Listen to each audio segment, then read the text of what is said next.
Imagine um país onde a neve não apenas cobre o chão, mas também esconde segredos profundos de política, fé e identidade. Essa é a Turquia retratada por Orhan Pamuk em Neve, um romance que não é apenas sobre inverno, mas sobre um dilema universal. Quem somos nós em meio às forças que tentam nos definir?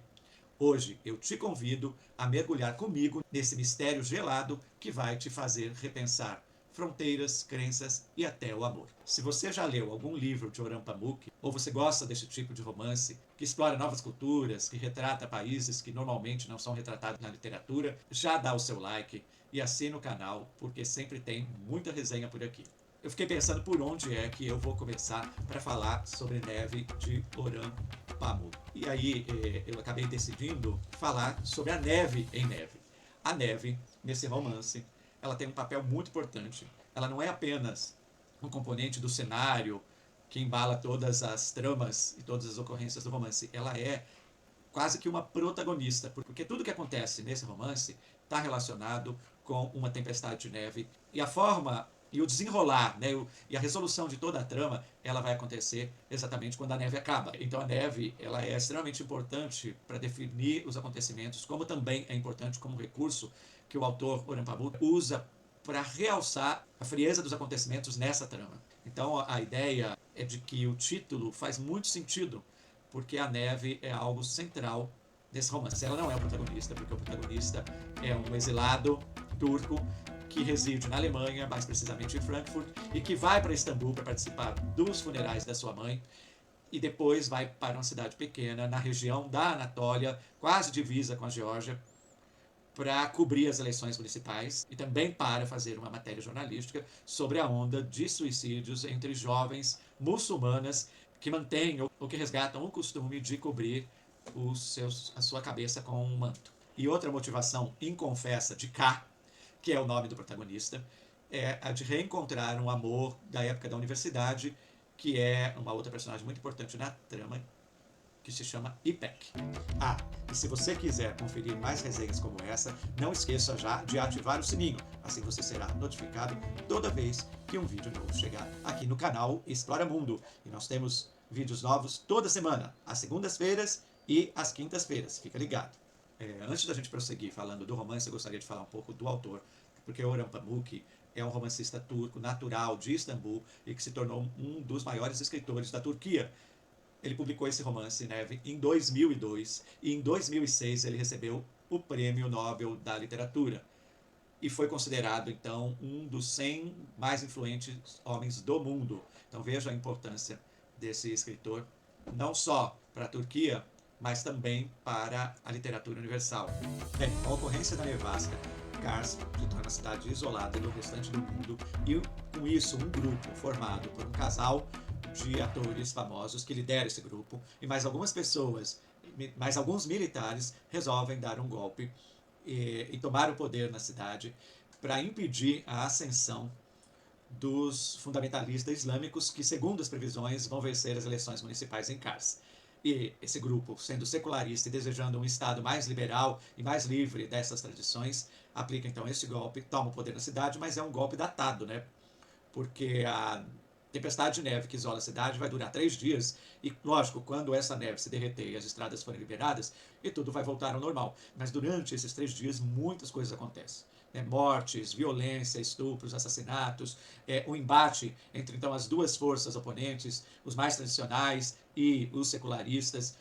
E Kar é alçado ao protagonismo desse golpe, dessa revolução, acaba sendo impelido involuntariamente a também se tornar um agente duplo, porque na medida em que ele tem acesso como mediador entre esses dois grupos rivais, ele acaba então tendo acesso aos líderes de cada um desses grupos e por uma questão, acho que de instinto de sobrevivência, ele acaba fazendo um jogo duplo, trazendo informações e levando informações, colocando informações desencontradas para um grupo, para o outro, e acaba lidando com as grandes personalidades ali presentes neste embate, colocando, é lógico, a própria sobrevivência dele em risco, e colocando também em risco o seu relacionamento amoroso, então afetuoso, com IPEC, pois se IPEC é secularista e é uma mulher mais dos tempos atuais da Turquia, e nós estamos falando de tempos atuais, mas a Turquia que é retratada nesse romance é a Turquia dos anos 90. E a irmã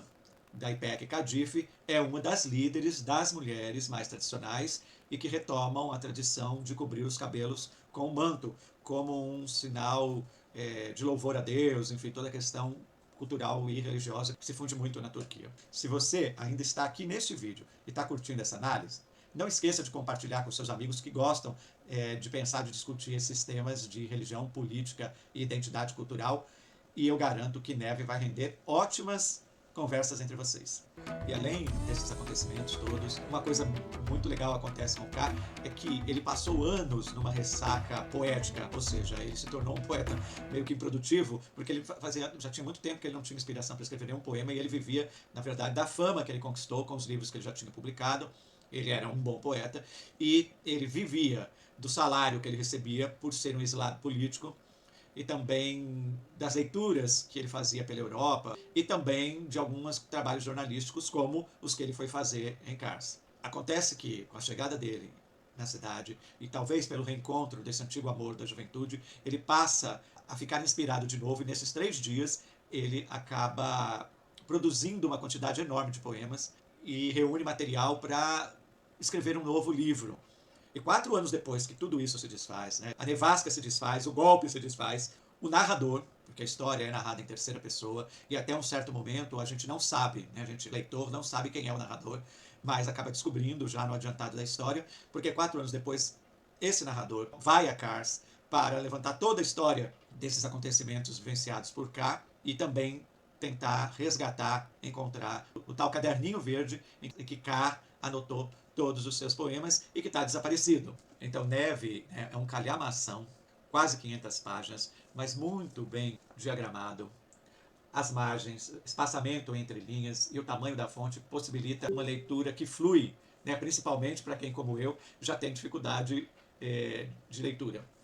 por causa do desgaste da visão que vem com a idade, naturalmente. E também porque o livro é tão bem escrito, é tão bem narrada a história, diálogos inteligentes, interessantes, as descrições são bem detalhadas, mas não são extensas demais, e consegue contextualizar a gente em toda essa questão da Turquia, da política, da religião, da cultura, a reunião de tantas etnias diferentes, como os curdos, os azerbaijanos, os judeus, os gregos, os muçulmanos, os secularistas e até uma minoria cristã que convive naquele espaço em que Kars é um microcosmo que a gente não desprega mais os olhos, mesmo quando cansada, porque ela prende a gente demais, a gente se envolve demais. E eu li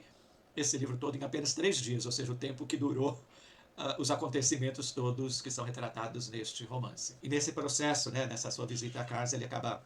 conseguindo descobrir muita coisa e trazer muitas respostas para este acontecimento na vida de K e na vida de Kars. E é o que exatamente ele vai relatar ao longo de todo o romance, trazendo então todas as respostas que ele gostaria de ter e que o leitor gostaria de ter como respostas para os mistérios que este romance propõe. Mas você vai ter que ler, porque eu não vou dar aqui spoiler, para entender se essas respostas todas são dadas a contento do narrador e a contento de você, leitor. Mas o que eu garanto é que você, se resolver ler a partir dessa resenha, essa grande obra, vai se surpreender e vai gostar demais. Pamuk tem uma forma única de nos fazer pensar e sentir através das palavras. Mas se isto te instigou a ler Neve ou conhecer toda a obra desse grande autor, eu vou deixar todos os links na descrição deste vídeo, porque se você resolver adquirir através de um desses links, vai estar ajudando muito o canal Esquaramundo, pois nós somos afiliados da Amazon. E você vai comprar com um bom desconto, porque achei Orhan Pamuk um escritor de mãos cheias. Ele não tem uma mão cheia como escritor, ele tem as duas, porque vou falar para vocês, acho que vai ser difícil alguém que leia e diga, eu não gostei. E eu desafio você a não gostar. Mas se você gostar, volte aqui depois da leitura e coloque as suas impressões e diga se eu tinha razão ou não. Está lançado o desafio. E antes de terminar, gostaria de pedir muito carinhosamente, sinceramente, que vocês deem uma força para o canal, visitando os links dos nossos 2 patrocinadores, a Clique Livros e a Cursos Clique. Pois só de você clicar no link e visitar, mesmo que você não adquira nada, mas só de fazer um tour pela loja virtual desses 2 patrocinadores, a gente já consegue manter esses patrocínios para que a gente possa realmente trazer mais conteúdos e cada vez com uma qualidade de gravação e de edição ainda melhores. Pela sua atenção, eu deixo um grande e caloroso abraço e espero você de volta no próximo vídeo. Até!